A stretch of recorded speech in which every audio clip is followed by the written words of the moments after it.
my name is Beth and I received a liver transplant on April 19th, 2021. I guess I had always known I drank a lot in comparison to other people, but I was very hesitant to tell you I had a problem. December 19th of 2019, that all came to a head when I had an appointment with my hepatologist. It was a first-time appointment, and he told me that I needed a transplant due to my drinking. There was not a, let's try and work on your liver with a no-salt diet or anything like that. It was, you're going straight to transplant.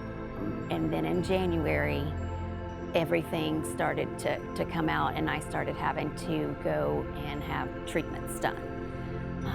The treatments consisted of paracentesis, which basically, because my liver was not working correctly, I was building fluid in my stomach.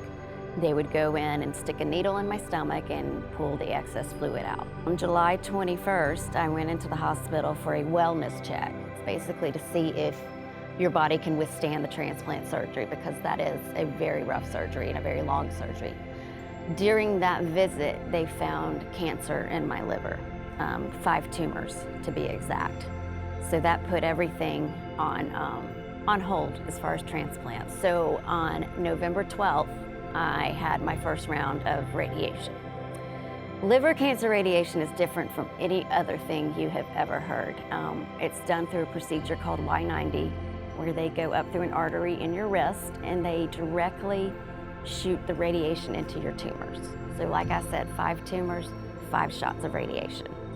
So that Christmas, my mother, my father, and my grandmother came up to my house, and with me and my husband, we had our little tiny Christmas. And I guess looking back in my heart of hearts, I was really going through that Christmas thinking it was my last.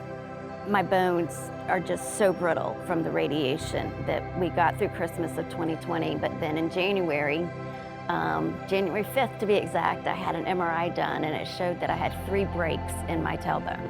Resolution for that was to get a sacroplasty done. Problem was that not many doctors do sacroplasties, nor would they do it on a patient in my condition, awaiting a transplant and being so thin.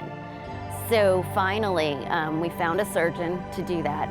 So by mid-April, it was getting to the point where I was so sick that they were talking about maybe taking me off the transplant list because I was going to be too ill to have the surgery. So on the 18th of April of 2021, my parents came to visit. They live in Columbus, Georgia. And we all sat in the den of our house and had a conversation. It was my mother, my father, and my husband, and we planned my funeral. And 2 hours later, I get a phone call. Miss Lehman, we've got a liver for you. And my heart dropped. I didn't know what to say, so I went upstairs and told my husband, and I just handed him the phone. I just said, it's them. And meanwhile, the next morning, I wake up in ICU, and already I feel better.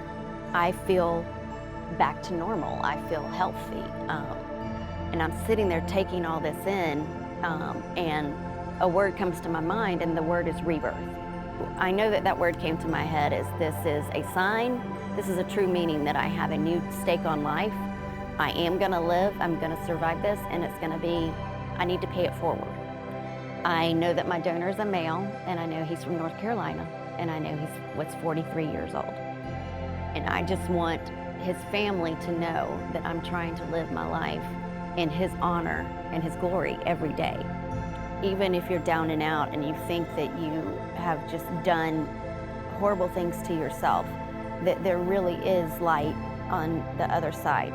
So I really want to focus my efforts on getting people to be on the organ donor registry, because it was not something that I thought of. I knew I checked the box when I was 16 and got my driver's license, but that's all I knew.